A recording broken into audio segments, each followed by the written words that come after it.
اللهم صل على سيدنا محمد وعلى آل سيدنا محمد. أعوذ بالله من الشيطان الرجيم. بسم الله الرحمن الرحيم. الحمد لله رب العالمين، والصلاة والسلام على سيد المرسلين وعلى آله وصحبه أجمعين. رب اشرح لي صدري ويسر لي أمري واحلل عقدة من لساني يفقه قولي.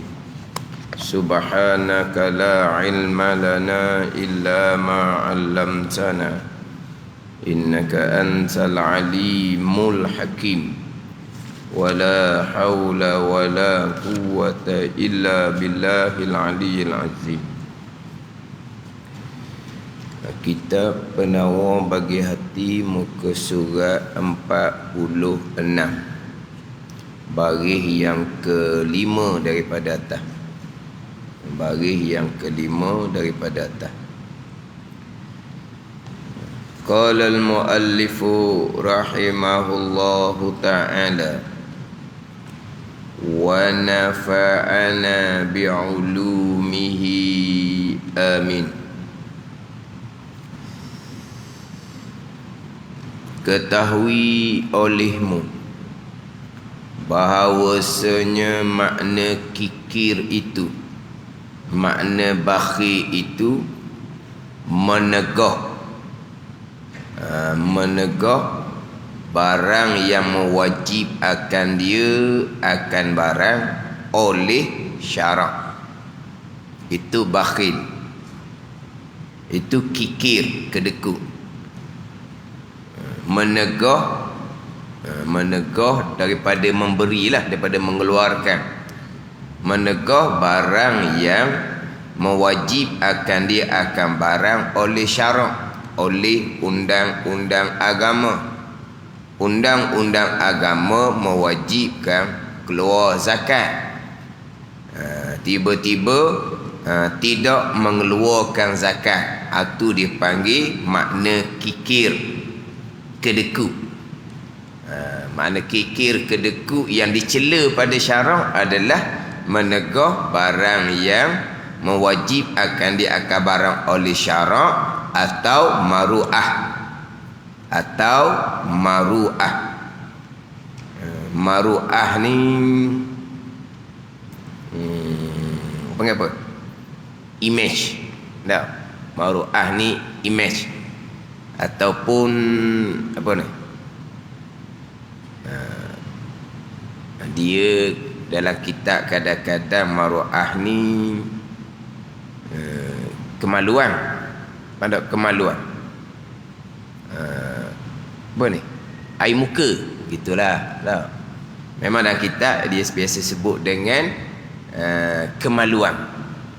Kemaluan ni bukan alat kemaluan tu, maknanya faham tak kemaluan ni?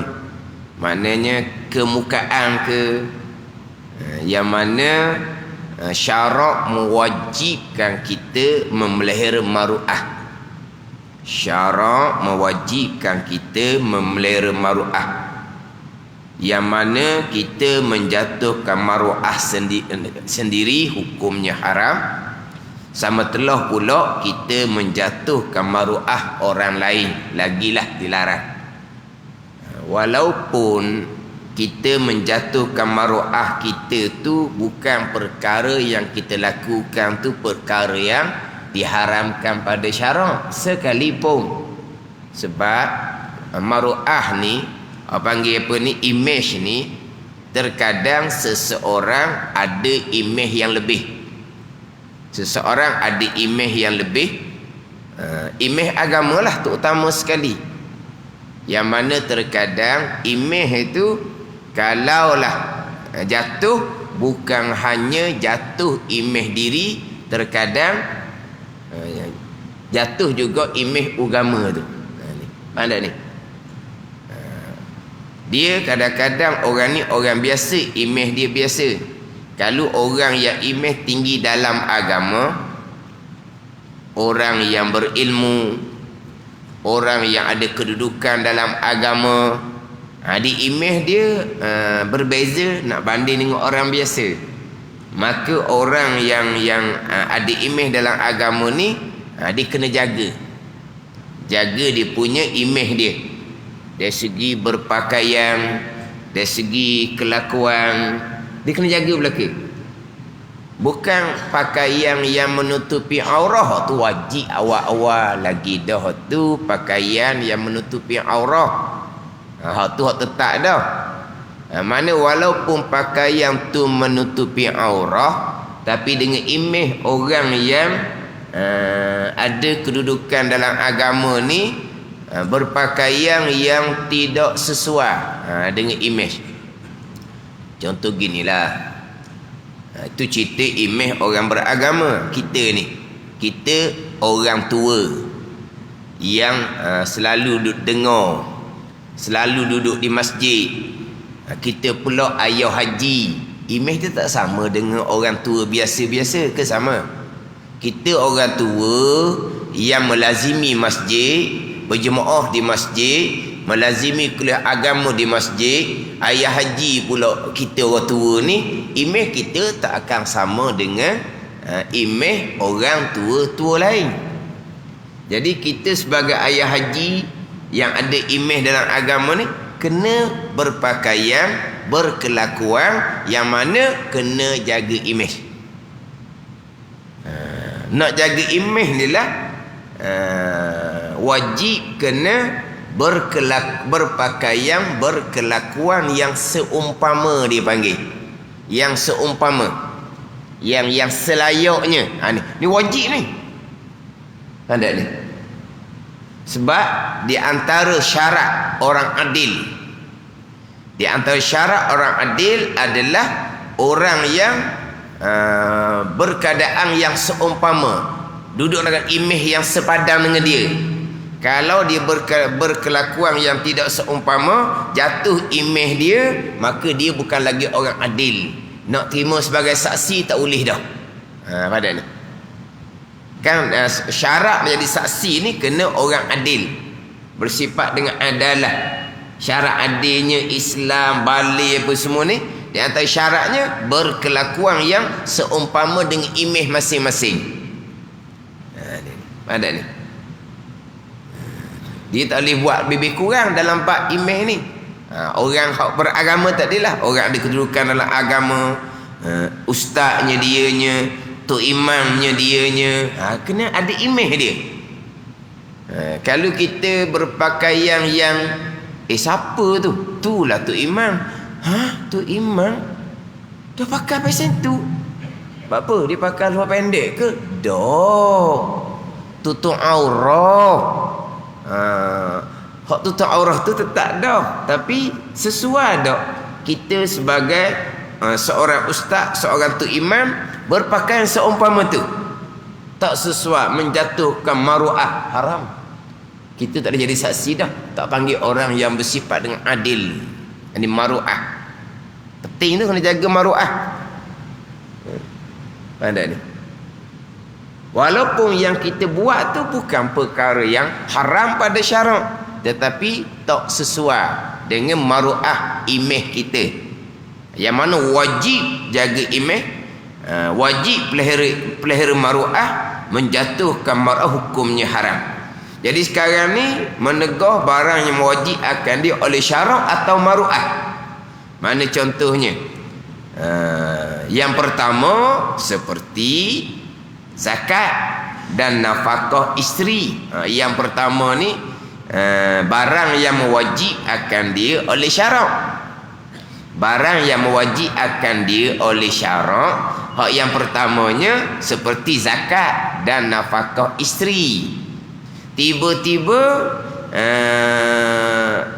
menegah daripada zakat, menegah daripada nafkah isteri yang wajib, maka orang ni orang yang bakhil, yang dicela pada syarak. Kita pembicaraan sifat kecelaan yang kelima, bakhil, kikir, kedekut dan kasih akan harta. Jadi bakhil yang dicela pada syarak, Hak dibicara dalam sifat kecelaan adalah menegah daripada barang yang mewajib akan dia oleh syarak. Tu hak bakhil yang dicela pada syarak. Ini ke syarak ni kira kepada lughahnya, menegah daripada hak sunat pun dia kata kedekut dah juga. Tapi kita tak ni, kita bicara hak bakhil yang dicela pada syarak. Sebab itu sepakat ulama dicela. Adapun kalau bakhil daripada perkara yang sunat, di situ ada jugalah pandangan ulama mengatakan dicela juga. Makna sekarang ni bakhil daripada perkara yang diwajibkan pada syarak, ijma' atau haram, sifat kecelaan. Adapun bakhil daripada perkara sunat, khilaf ulama, ada kata dicela juga. Tapi pandangan yang muktamadnya, bakhil daripada sunat tidak dicela pada syarak, tetapi merugikan akhirah, tak akan dapat kedudukan di sisi Allah Subhanahu wa taala. Tak dapat kedudukan di sisi Allah Subhanahu wa taala. Tapi ada ulama mengatakan bakhil daripada sunat pun haram juga, dicela juga. Tapi kalau bakhil daripada barang yang mewajibkan dia oleh syarak, ni ijma' ulama lah, haram dicela pada syarak. Jadi yang pertamanya seperti zakat dan nafkah isteri itu seperti. Mana ada lagi lah. Mana bakhil daripada kafarah contohnya. Bakhil daripada fidyah contohnya. Apa lagi? Bakhil daripada menolong orang yang betul-betul di dalam kesempitan. Sebab orang yang betul-betul di dalam kesempitan, kita menolong tu hukumnya adalah wajib. Kita menolong tu hukumnya adalah wajib. Kalau betul-betul orang tu dalam keadaan kesempitan sangat-sangat, tiba-tiba kita bakhil, itu pun dicela pada syarak. Ini cerita bakhil daripada harta yang dimiliki oleh kita. Adapun kalau kata bakhil daripada membayar hutang, hak tu tak panggil bakhil. Hak tu kita tidak kembalikan milik orang. Dia bakhil ni hak milik kita. Adapun kita tidak membayar hutang, hak tu memang bukan milik kita. Hak tu memang bukan milik kita. Cuma kita berhutang, kemudian kita berjanji kita akan kembalikan milik orang. Tiba-tiba tidak kembalikan. Hak bakhil ni hak milik kita. Zakat ni milik kita asal. Ada ni. Kemudian sampai nisab, syarat memerintahkan supaya mengeluarkan zakat kepada asnaf. Adapun kita bayar hutang ni memang bukan milik kita. Tapi kalau hak bukan milik kita, kita tak kembalikan, hak tu lebih berat daripada bakhil hak asalnya harta tu milik kita, daripada kita mengeluarkan zakat contohnya. Ada ni. Tu kira kita tidak kembalikan harta milik orang yang duduk di kita sementara dengan ada janji masa akan dikembalikan. Tapi kadang-kadang berat tak beratnya hak milik orang pun tidak dikembalikan. Hak ni hak asal milik kita, tetapi syarak mewajibkan kita menyempurnakan nafkah isteri. Tiba-tiba kita bakhil, kita tidak menunaikan nafkah isteri. Disebut isteri je di sini. Nafkah anak apa semua, nafkah isteri, nafkah anak tu kewajipan. Nafkah anak lah. Terkadang apabila sudah bercerai, nafkah anak kewajipan atas bapak. Bapak hilang, awak tak tahu je. Macam mana dengan nafkah yang wajib ke atas ayah tadi ni kepada anak tu, anak dia. Di mana dia sudah bercerai dengan isteri dia, tapi tu anak dia. Nafkah atas ayah tadi. Hak ni. Hak banyak berlaku tau. Isteri tu dah bercerai, dah habis iddah apa, tak ada bahagian dah nafkah dia nya. Anak kedekut daripada nafkah yang wajib itu kikir bakhil yang dicela pada syarak. Itu contoh yang pertama. Dan yang kedua, mana yang kedua ni? Barang yang mewajib akan dia ni, seperti harta yang diberikan kepada penyair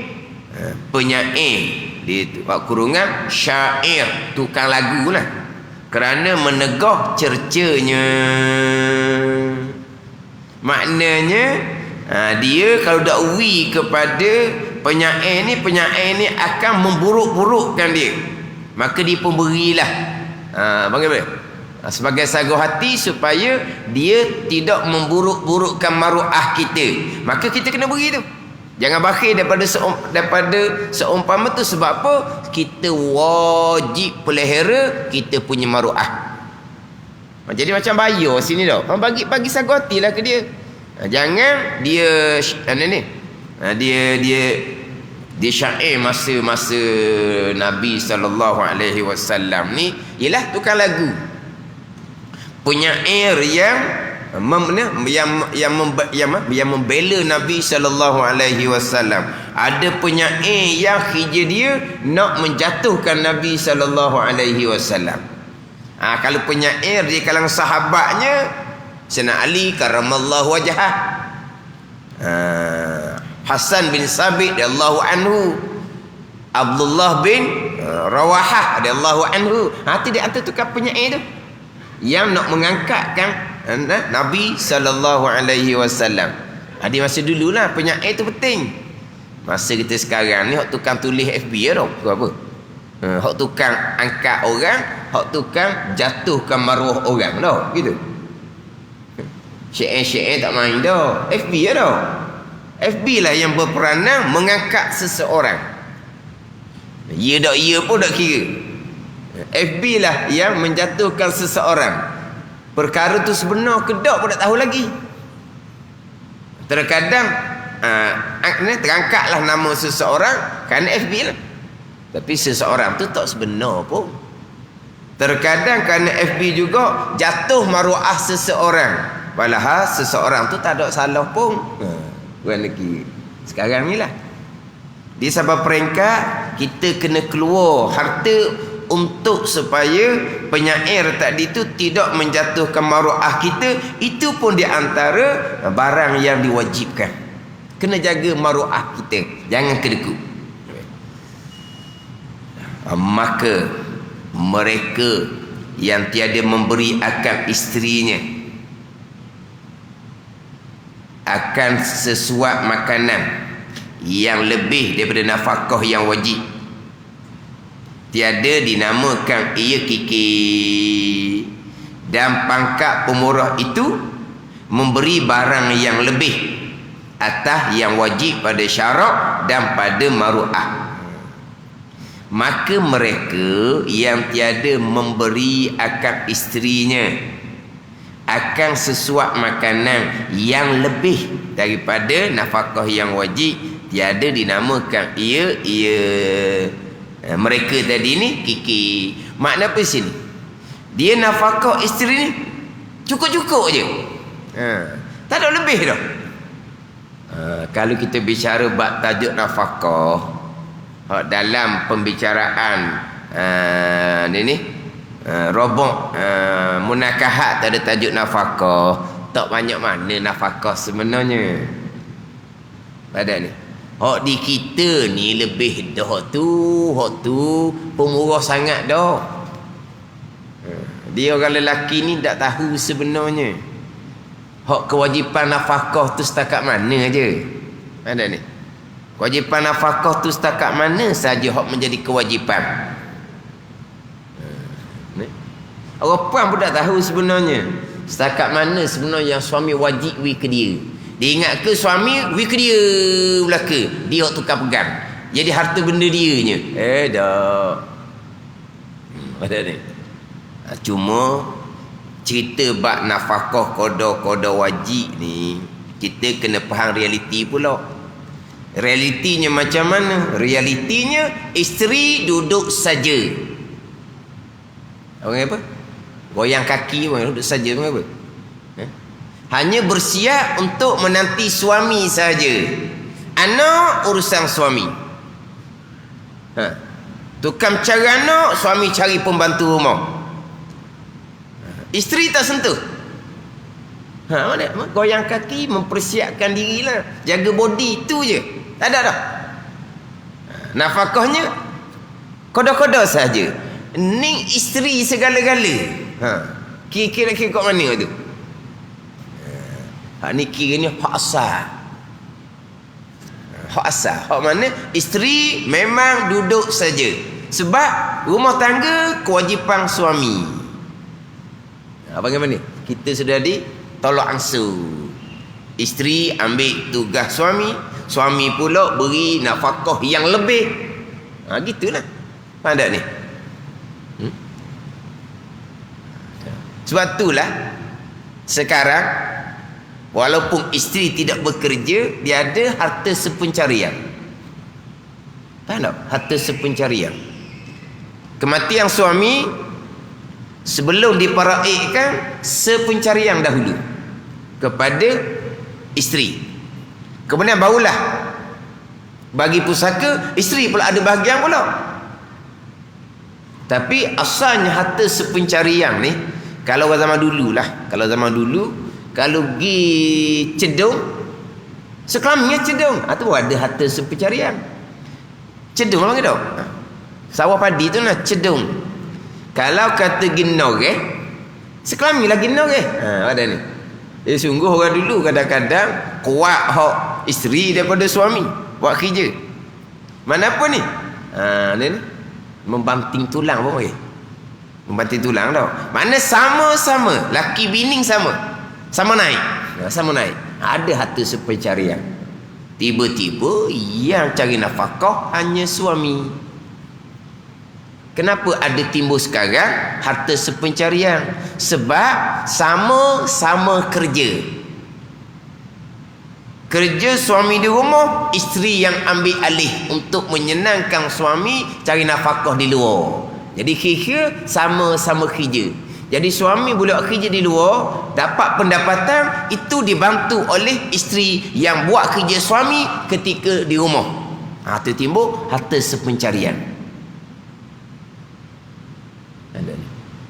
Di asal harta sepencarian sama-sama membanting tulang. Di sini sama-sama membanting tulang.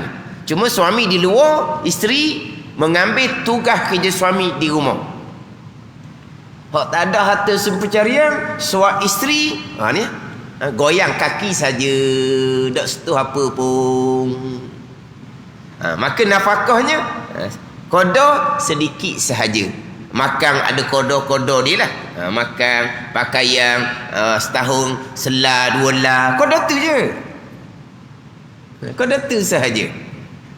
Kemudian makanan pula, dia ada beri berapa-berapa sukatan, lebih daripada sukatan, isteri kena simpan.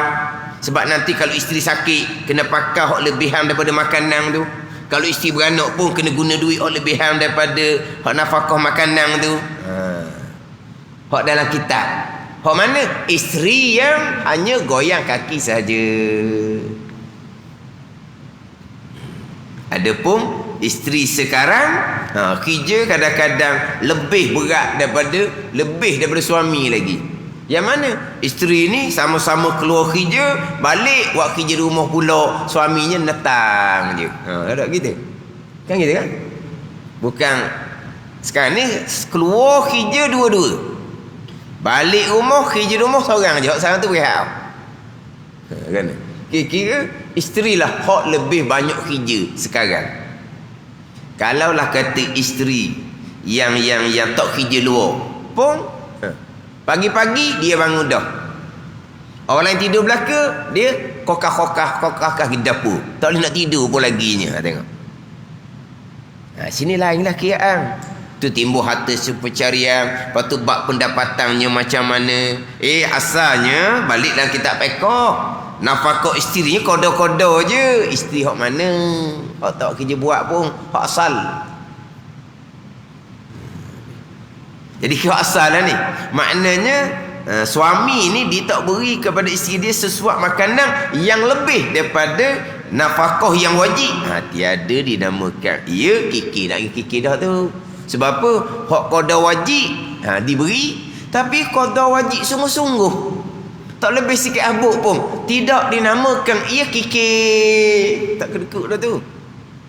Tak bakhil yang dicela pada syarak. Dan pangkat pemurah itu memberi barang yang lebih atas yang wajib pada syarak dan pada maruah. Jadi maknanya kalaulah suami itu beri nafkah ngam-ngam, tak lebih pun sesuatu makanan, tak dinamakan kikir, kedekut, bakhil, dicela pada syarak, tetapi tidak dipanggil sakhi, orang yang pemurah. Orang pemurah ni mana pula? Yang memberi barang yang lebih atas yang wajib. Faham tak ni? Jadi maknanya diberi ngam-ngam dengan nafkah yang wajib, tak panggil kikir, tak panggil bakhil, tapi panggil sakhi, pemurah. Tak. Tak panggil sakhi, tak panggil pemurah. Pemurah ni yang beri lebih daripada qada wajib. Baru panggil pemurah. Sebab bakhil sifat kecelaan, sakhi sifat kepujian. Hanya semata-mata dia mengeluarkan kadar yang cukup wajib, qada wajib saja, hanya tidak dinamakan kiki. Tapi tak panggil orang yang pemurah. Tak panggil orang yang pemurah. Nak panggil orang pemurah, dia kena beri barang yang lebih atas yang wajib pada syarak. Kena beri lebih itu. Barulah tu dipanggil pemurah. Maknanya kalau sekadar mengeluarkan yang wajib, lepas nama bakhil je. Tak dapat nama pemurah. Macam kita lah, contoh. Hak wajib-wajib je kita buat. Panggil orang-orang yang benar-benar taat. Taat lah kita kata. Tapi bukan benar-benar taat. Hak benar-benar taat ni perbanyakkan hak lebih, hak sunat, hak tuntutan yang longgar, tuntutan yang lebih tu. Tu barulah panggil orang taat sungguh. Qada wajib lah. Tak panggil orang derhaka lah. Orang baik lah. Tapi betul-betul baik. Ada. Hak betul baik, hak lebih kan? Hak ni hak beri lebih ni sunat.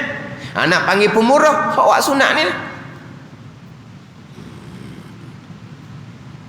Mana kalau kepada hak pemurah di sini, kita ni suami ni lebih dia pemurah dah lah panggil dia nya. Dah, lebih dia pemurah dah. Kadang-kadang hak pegangnya, hak isteri lah pegangnya. Suami pula yang minta. Tu lebih dia pemurah dah tu. Itu atas tolak ansur masing-masing lah. Atas tolak ansur masing-masing. Dia nak dapatkan sifat pemurah ni, nak dapatkan kedudukan pemurah ni, hak ni lah yang kita nak. Bukan hanya tidak dinamakan orang tu orang yang bakhil. Kita nafkah cukup, kita tak lebih pun. Tak panggil kikir dah, tak panggil bakhil dah, tapi panggil pemurah ke dak? Dak. Tak jadilah. Dia nak duduk di tangga pemurah. Sebab apa? Sebab as-sakha, Nabi kata syajaratun tanbutu fil jannah fala yalijul jannata illa sakhiyun. Syakha pemurah ni satu pokok yang tumbuh di syurga, dan tidak masuk akan syurga melainkan orang yang pemurah. Jadi kalaulah nafkah wajib tu qada wajib saja, tak panggil pemurah. Hanya tidak dinamakan kikir sahaja, hanya tidak dinamakan kedekut saja, tak naik mana ni pangkat pemurah. Sakhiyun itu pangkat pemurah. Jadi maknanya bakhilnya tidak, pemurahnya tidak, gitu. Sifat celanya tidak, sifat baiknya pun tidak. Dan sekarang ni tidak beri akan isinya akan sesuatu makanan yang lebih daripada nafkah yang wajib, tak dinamakan kikir dah, sebab dia sudah mengeluarkan qada yang wajib. Tapi adakah dipanggil pemurah? Pemurah, pangkat pemurah ni memberi barang yang lebih. Panggil pemurah. Jadi kalau ngam-ngam lepas daripada bakhil tapi tak naik pangkat pemurah.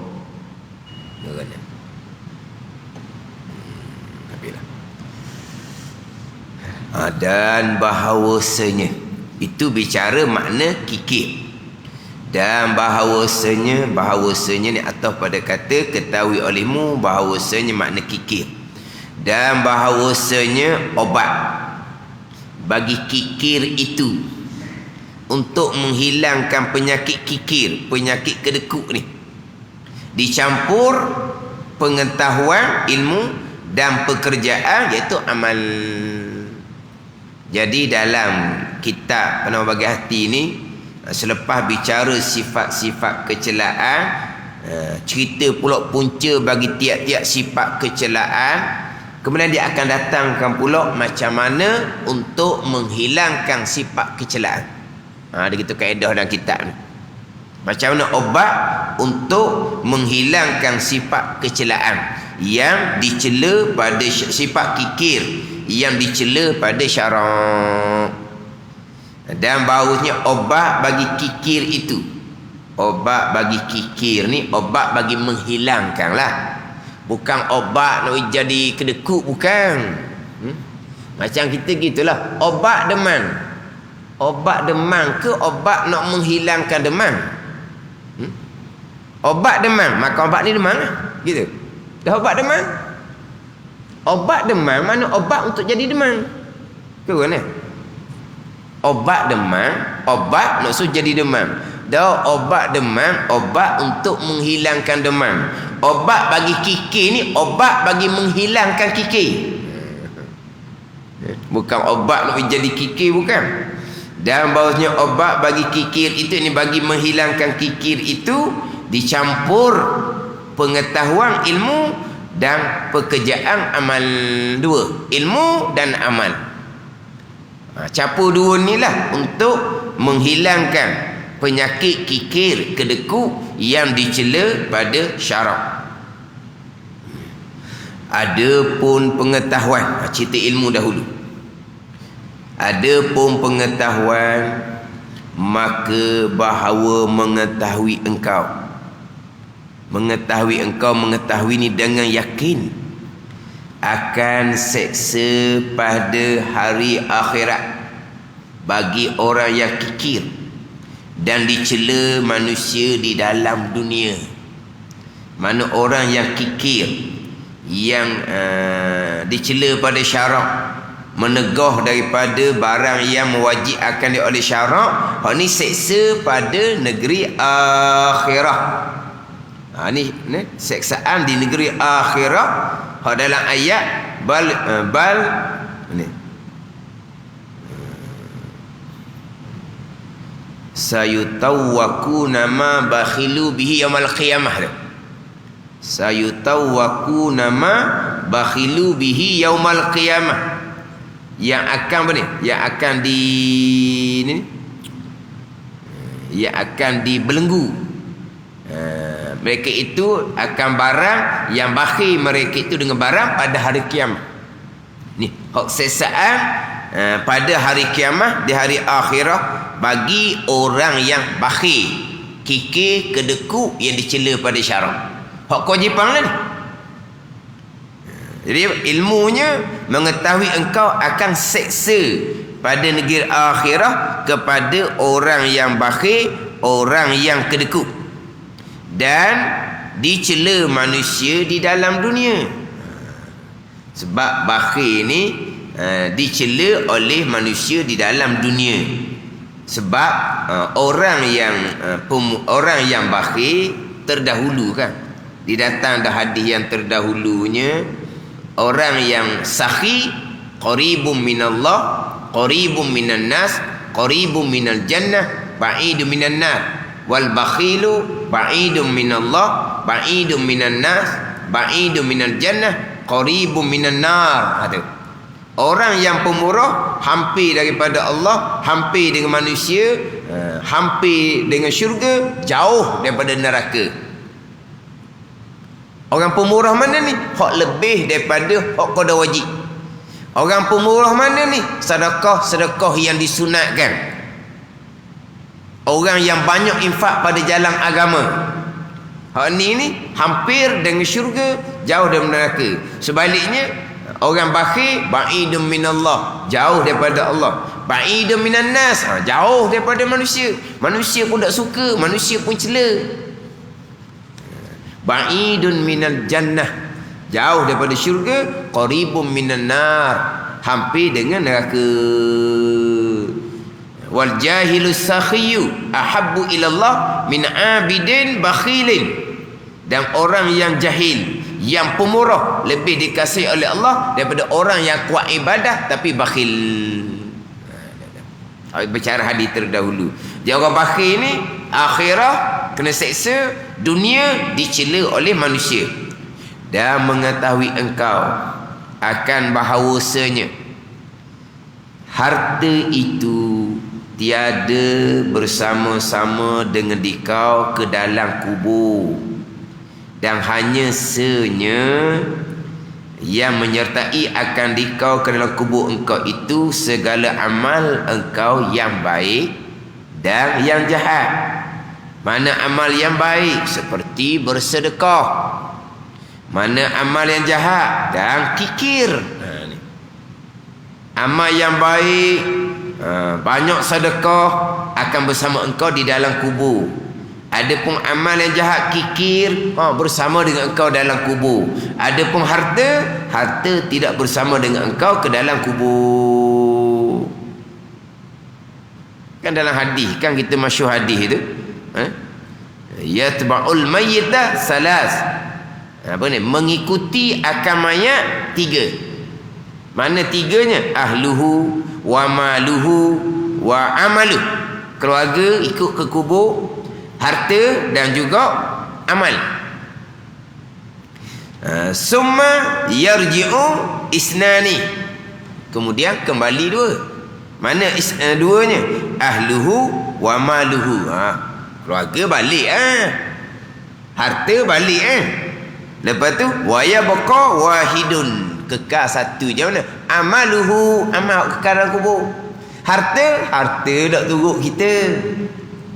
Harta tak turut kita. Harta tidak akan bersama-sama dengan dikau ke dalam kubur. Hanya menyertai akan dikau dalam kubur engkau itu segala amal engkau baik ataupun jahat.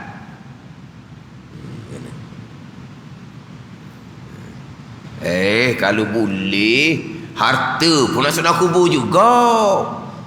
Boleh nak masuk dalam kubur.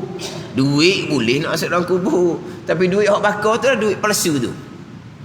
Kan ada kan? Nak suruh belanja lepas dia mati, duit palsu tu. Kecek kata, duit sebenar. Lepas tu bakar pula, apa nak bakar pun dah kubur tu, biar melangkat ramai kali. Boleh tak? Bakar, duit palsu dia bakar. Mana ni kita maklum belaka. Ni kita maklum belaka ni. Ni mengetahui ni, yakinlah harta tidak akan bersama dengan engkau dalam kubur. Yang bersamanya amal ibadah, sedekah contohnya, amal kebaikan, sedekatun jariyah. Itu bukan kata bersama, berpanjangan, bertambah-tambah. Dia bukan hanya bersama. Yang bersama dengan kita amal ni hak kita buat masa hidup. Tapi sedekah jariyah ni bukan kata hak bersama hak amal masa hidup, pahala akan bertambah-tambah. Kita bersama ni hak kita bawa hak amal kita buat sendiri. Adapun hak pahala sentiasa datang. Waladun salihun, sedekatun jariyah. Ni Bukan kata bersama, bahkan akan berpanjangan, pahala bertambah kepada kita di alam kubur. Harta yang kita jadikan sebagai bekal akhirah, harta yang akan menjadi milik kita yang sebenar-benar. Harta yang kita infak itulah menjadi milik kita yang sebenar-benar. Harta yang duduk di tangan kita itu mati sahaja sudah bukan milik kita. Bukan milik kita dah.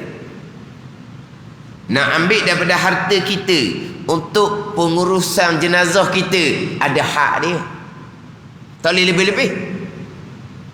Nak buat lebih-lebih apa semua, kena minta izin tuan punya harta yang baru, iaitu pewaris. Ada ni. Tak boleh nak suka-suka. Kita nak membelanjakan duit si mati suka-suka. Tak ada dah duit si mati.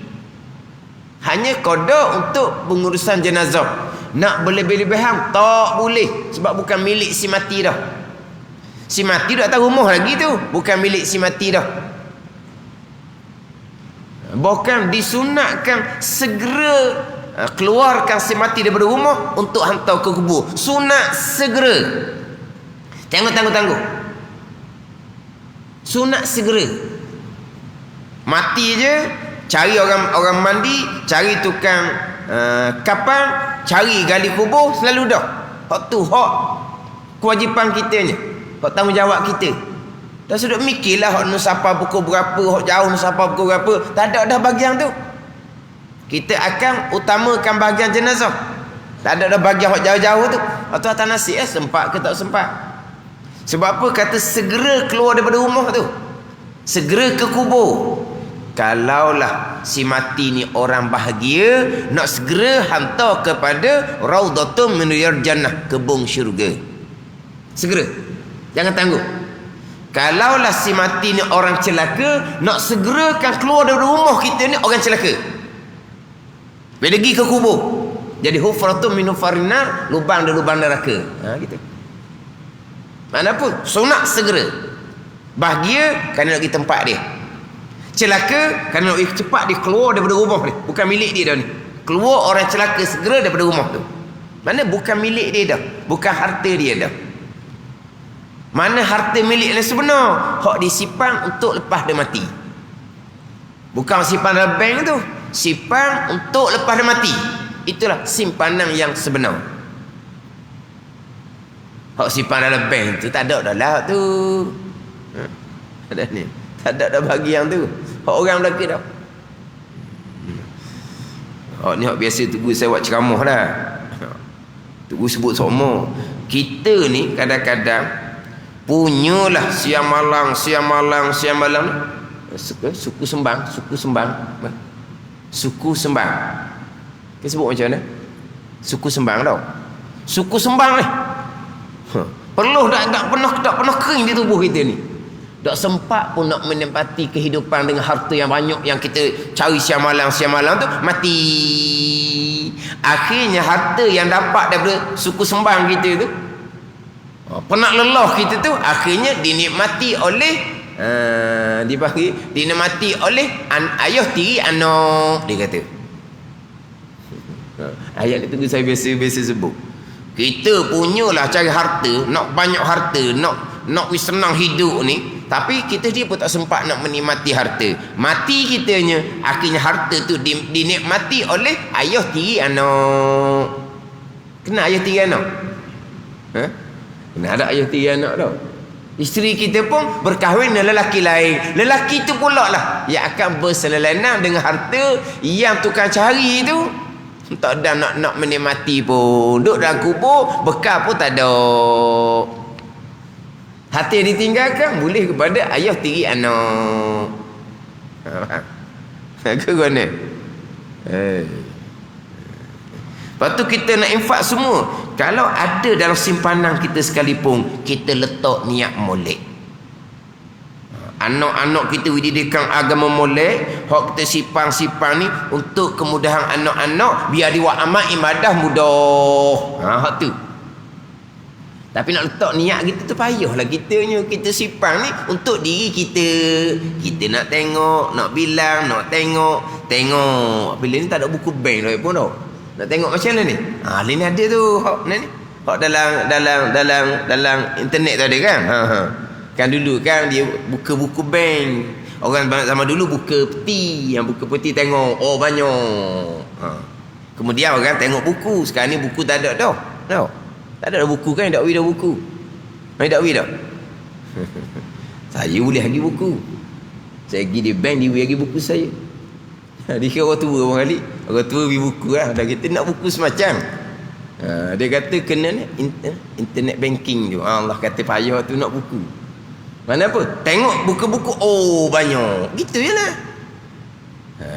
Bukan kata biar harta banyak, tinggal untuk anak-anak nak belajar agama, nak jadi untuk wak amal muda. Kalau tak niat molek, lepas tu didik anak dengan agama yang sempurna, bekal akhirat. Tapi kadang-kadang kitanya lebih kepada nafsu kita sendiri, yang mana harta tu tidak akan mengikuti kita ke dalam kubur. Yang mengikuti kita dalam kubur hanyalah segala amal engkau yang baik dan yang jahat. Yang baik seperti bersedekah, yang jahat dan kikir. Dan bahawasanya segala harta itu milik bagi Allah Subhanahu wa ta'ala, dan memberi ia, ya Allah, akan dikau daripadanya, daripada milik Allah ni, supaya engkau belanjakan pada pekerjaan engkau yang berfaedah untuk bekal akhirah. Harta tu milik Allah. Lahu ma fis samawati wa ma fil ard. Ini ayat kursi itulah. Lahu ma fis samawati wa ma fil ard, gitu. Nak baca tengah gini tak apa nak betul. Mana lahu ma fis samawati wal ard. Gitu dah. Milik Allah Taala. Hak ada di langit, hak ada di bumi, ada di langit. Lahu ma fis samawati wal ard. Milik Allah, barang yang ada di langit dan barang yang ada di bumi, semuanya milik Allah.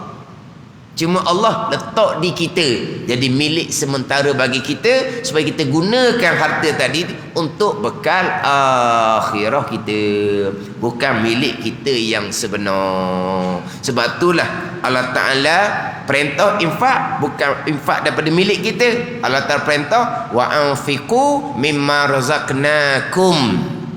Infaklah kamu daripada harta yang kami rezekikan akan kamu. Harta hak Allah minta infak ni, harta hak Allah Ta'ala rezeki kan. Allah tak minta pun harta hak bukan Allah rezeki kan. Yang Allah minta supaya infak harta yang Allah rezekikan. Dah ada dah harta kita yang bukan rezeki daripada Allah? Semuanya rezeki daripada Allah. Hak tu Allah minta.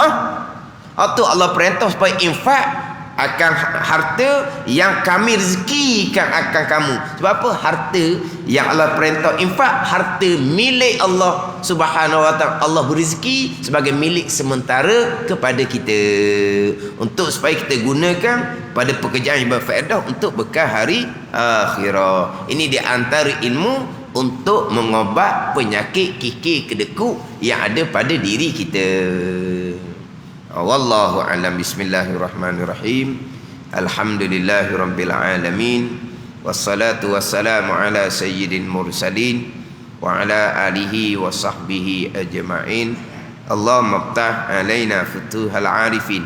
Allahumma allimna ilma akdamin wa fahimna famas sabiqin warzuqna ruqat talibin.